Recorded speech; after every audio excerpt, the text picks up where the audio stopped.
Hey, welcome. Today I'm going to be talking about how I design and build this room, all the acoustic treatments involved to make it a great sounding place for mixing, and how much money is spent in the process. So stay tuned.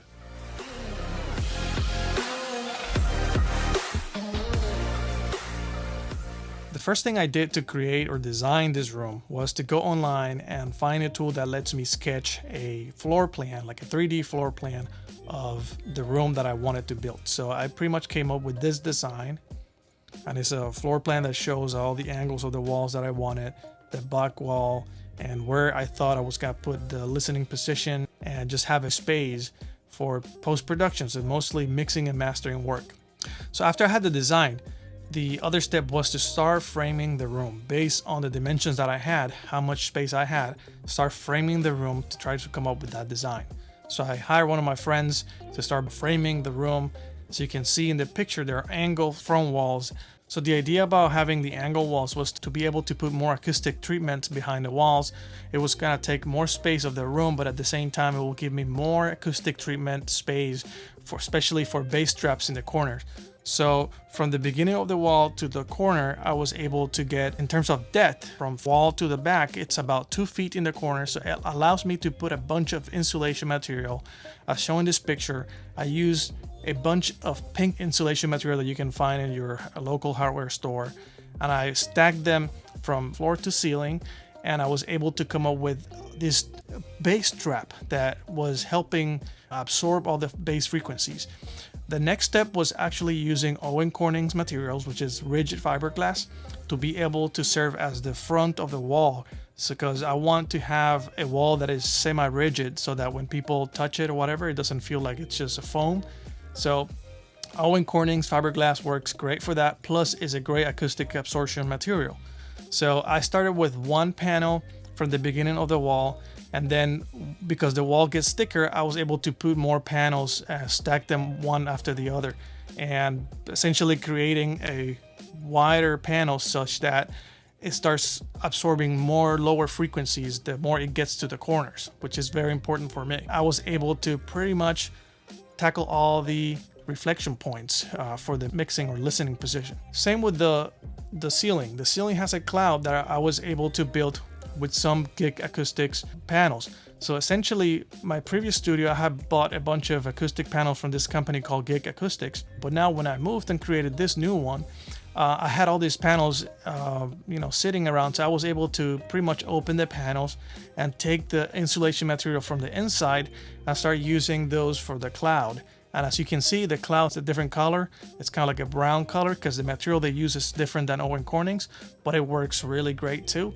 And then in the back of the wall, I have a massive bass trap, again with some pink insulation and also 4 to 6 inches of thickness in Owen Corning. So I was putting 2 and 3 Owen Corning's panels together to create this bass trap in the back. An entire back wall from floor to ceiling is a bass trap, which again works great for absorbing these frequencies that bounce to the back and want to bounce back, causing dips and peaks in your listening position, so it doesn't let you hear accurately what's happening on the low end.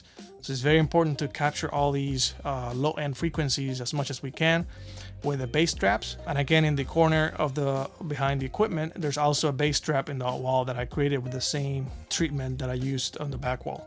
So the diffuser was something that took me a while to make. It took me about a couple of days to come up with the diffusers because it has specific pattern and lengths that I was able to find with a calculator online to create all these panels. And these are panels that are 2x2 squares. So I had to create 3 of them and put them in the wall and nail them in the wall. That's why you can see in the wall there's like a hole in the framing just made for putting diffusers in there and nailing them to the wall. Diffusers help, diffuse the sound so that the room doesn't sound too dead or too dry. You want to have some liveness to the sound, and it scatters the frequencies around such that the bouncing of the frequencies is not coherent. It's not just one wave canceling each other. It's just bouncing evenly everywhere up to certain frequencies.